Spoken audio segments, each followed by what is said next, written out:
अस्सलाम वालेकुम everyone, this is Laiba Durrani. आज हम बात करेंगे कुछ रीसेंट डेवलपमेंट्स के बारे में, जैसे कि president of France president Macron have announced the official recognition of state of Palestine and he said कि वो इसको रिकग्नाइज करेंगे during the United Nations general assembly session that will be taking place in September. And the reason behind this is कि उसमें बहुत ज़्यादा states present होंगे, तो उस मौके पे फिर वो पैलेस्टाइन को रिकग्नाइज करेंगे। उसके अलावा कनाडा का भी सेम स्टांस है and even UK is considering to recognise Palestine.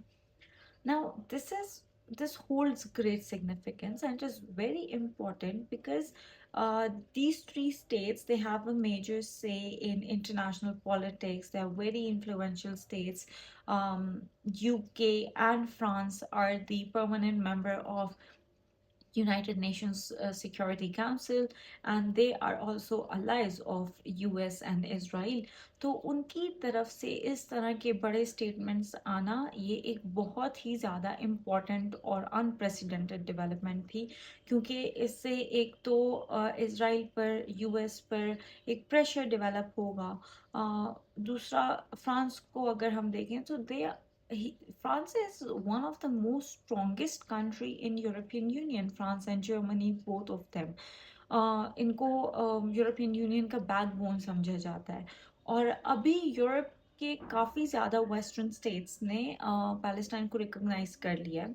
United states के 193 मेंबर स्टेट्स हैं, जिसमें से 148 ने पैलेस्टाइन को ऑफिशियली रिकॉग्नाइज कर दिया है, which makes almost 6 billion population of the world. This process of recognition began in 1988 when Yasser Arafat symbolically announced from Algeria that the Palestine needs to be independent state, and they started this struggle for independence.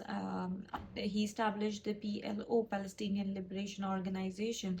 पहले उन्होंने Palestinian unity पर काम किया और उसके बाद वो एक यूनाइटेड बॉडी इस्टेब्लिश हुई, एक इंस्टीट्यूट बना, from which they give this clear message to the world that Palestinians are united and they can go on themselves and they need to be independent. They need their state back, and their struggle started from there. And that was the time when Pakistan officially recognized Palestine. Surprisingly, even India recognized Palestine at that time. और वो status अभी तक है, लेकिन उसका जो support है तो वो अब पहले से बहुत कम हो। बाकी जो कुछ वेस्टर्न स्टेट्स हैं जिन्होंने अभी रिसेंटली रिकॉग्नाइज किया स्टेट ऑफ पैलेस्टाइन को, उसमें है नॉर्वे, स्पेन, स्वीडन ने 2014 में कर लिया था, एंड फ्रांस एंड कनाडा उनका तो अभी रिसेंट स्टेटमेंट आया है। Scotland also wants to recognise Palestine, but Scotland is not an independent state, it is part of Great Britain. तो जब तक यूके का कोई ऑफिशियल स्टेटमेंट नहीं आएगा, यूके सपोर्ट नहीं करेगा, they can not take any action right now. But still, slowly and gradually, more and more states are recognizing Palestine and they are considering Palestine as a sovereign state, और वो to state solution को greatly support कर रहे हैं। एक तो obviously इसका empathetical move है ये, क्योंकि almost 83.3% of the world population is against the genocide that is taking place in Gaza, और जो वॉर क्राइम्स इसराइल कर रहा है तो वो कंटिन्यूस टू उसको कंडेम कर रहे हैं। आज भी स्पेन में एक बहुत मैसिव डेमोन्स्ट्रेशन हुई इन सपोर्ट ऑफ पैलेस्टाइन, और जो ह्यूमैनिटेरियन एड को ब्लॉक किया गया उसके अगेंस्ट प्रोटेस्ट हुए स्पेन में। All over the globe protest are taking place. So one of the reason is definitely based on the humanitarian grounds, on moralistic grounds, जिसमें अगर two state solution practically implement हो गया तो वहाँ के लोगों की सफरिंग्स कम हो जाएंगी। Every day we get to see such disturbing videos online. So one of the reason is that, लेकिन उससे ज़्यादा डिप्लोमेटिक और इकोनॉमिक रीजंस हैं कि फ्रांस ने अभी डिसीजन लिया। Almost 83.3% of the world population is currently condemning the actions of Israel that consist almost that consist of the Asian region, the African region, and South America. तो France अपने आप को diplomatically isolate नहीं कर सकता इतनी बड़ी पॉपुलेशन से। एक मेजर चंक, एक मेजर सेगमेंट जो है दुनिया का, वो अगेंस्ट है इसराइल और यूएस के in terms of the actions that they are taking place. तो ऐसे सिचुएशन में अभी it is the need of time कि फ्रांस अपने इंटरेस्ट को सामने रखे और वो अपने आप को completely इतनी बड़ी पॉपुलेशन से आइसोलेट ना करें। और अभी United States and Israel they can not see this fact that such a large world population is getting against them. And they are repeatedly saying that oh they are supporting the terrorist, क्योंकि वो जो 7 अक्टूबर का incident है बार बार उसको coat कर रहे हैं कि हमास को जो है तो रिकॉग्नाइज किया जा रहा है और हमास को सपोर्ट किया जा रहा है, that is a terrorist organisation. But if we go back in history, when United States was gaining independence from the British, even they were called terrorist by the British colonial rule. जब वो लोग अपने independence का struggle कर रहे थे under the leadership of George Washington. और अगर हम इसराइल स्टेट की बात करें तो वो तो वजूद में ही टेररिस्ट ऑर्गेनाइजेशंस के थ्रू आए हैं.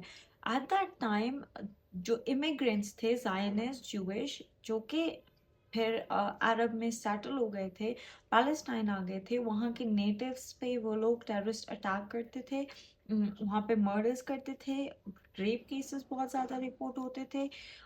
होटल डेविड का जो एक बहुत बड़ा वाकया हुआ था where they attacked the British citizens. जो टेररिस्ट ऑर्गेनाइजेशंस थी जिसमें Lehi army, airborne, Haganah and Stern gang, ये कुछ थे जायनिस्ट टेररिस्ट ग्रुप्स जो कि वहाँ पे ऑपरेट कर रहे थे.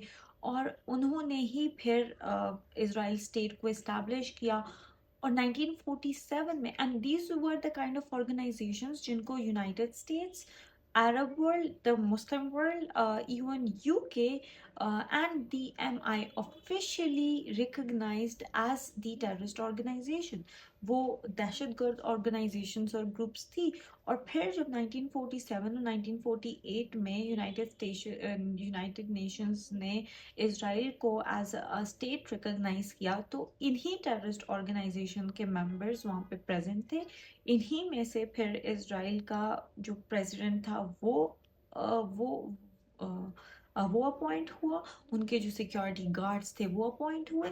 So now all of a sudden Hamas have become a terrorist organization, and it have become illegal and unethical to consider them um, as somebody who can run the state. या उनको United Nations की तरफ से या states की तरफ से recognition नहीं मिलनी चाहिए. So anyways, now coming towards the second reason. एक दूसरा रीजन ये है कि मिडिल ईस्ट में डिस्टेबलाइजेशन है, कंटिन्यूसली केओस चल रहा है, कन्फ्लिक्ट है, जिसकी वजह से लोग अब बहुत बड़ी तादाद में माइग्रेट हो रहे हैं टू द यूरोपियन स्टेट्स. तो कंटिन्यूस इमिग्रेशंस की वजह से मसला क्या आ रहा है कि वहाँ के जो वाइट पॉपुलेशन है वो कम होती जा रही है.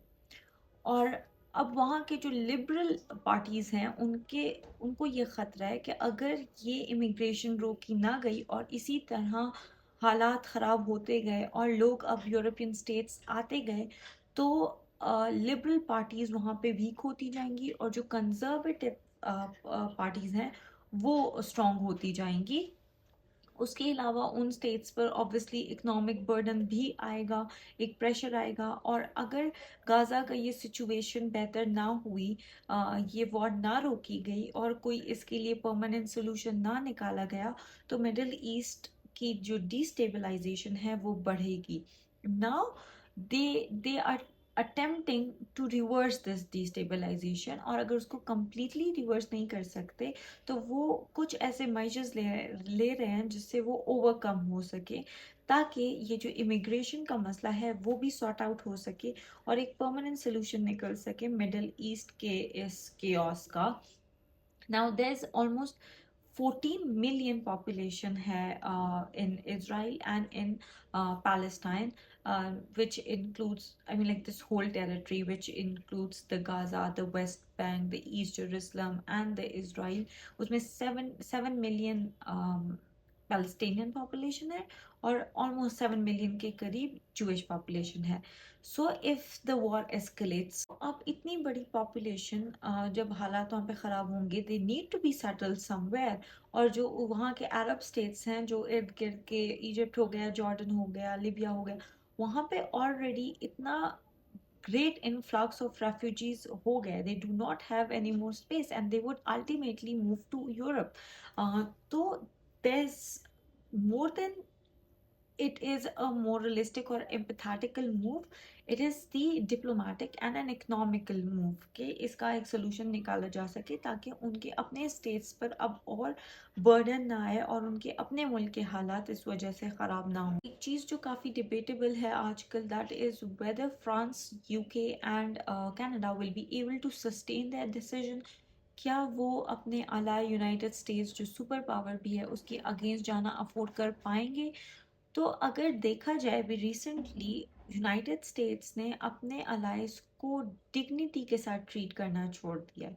वहाँ उनके जो अलाइज हैं, पर्टिकुलरली कनाडा, उनको उनके काफ़ी ग्रीवेंसेस हैं and they think that they are being treated like vassal state. So now they need to take some independent steps. और स्पेशली जो अब वर्ल्ड ऑर्डर चेंज हो रहा है तो उसमें हर एक स्टेट अपना एक डिफरेंट रोल प्ले कर रहा है and they all have their major influence in the global politics. So France and Britain, rather than being a puppet of United States, they are now taking independent decisions. And now that they are seeing that the world balance is getting disturbed और जो United states के unjustified actions हैं तो उससे हालात और ख़राब हो रहे हैं. इसलिए these two states which were once the superpower and are still influential states in global politics, they need to realign the balance of power and they need to play a major role in it. So they know that now they are valuable and they need to take certain action. एक दूसरा जो major reason है वो वहाँ की population, जितने भी western states की पॉपुलेशन है वो अभी अपनी गवर्नमेंट्स को प्रेशराइज कर रही हैं कि वो कोई रिजिड स्टांस ले सकें. सबसे ज़्यादा जो ह्यूमैनिटेरियन एड अब पैलेस्टाइन में आ रहा है वो भी यूरोपियन यूनियन की तरफ से है. They are majorly contributing to the humanitarian aid, सिर्फ अभी से नहीं हमेशा से. तो वहाँ पे ऑब्वियसली ह्यूमैनिटेरियन ग्राउंड्स के ऊपर जेनोसाइड को कंडेम किया जा रहा है, वॉर क्राइम्स को कंडेम किया जा रहा है और वहाँ के लोग कंटिन्यूसली सपोर्ट कर रहे हैं टू स्टेट सोल्यूशन को. So now the government does not have any option. वो अपनी आवाम को अपने खिलाफ नहीं कर सकते and they need to take some practical steps. So I hope this leads towards something better. So this was all for today. I'll see you in another vlog. Allah Hafiz.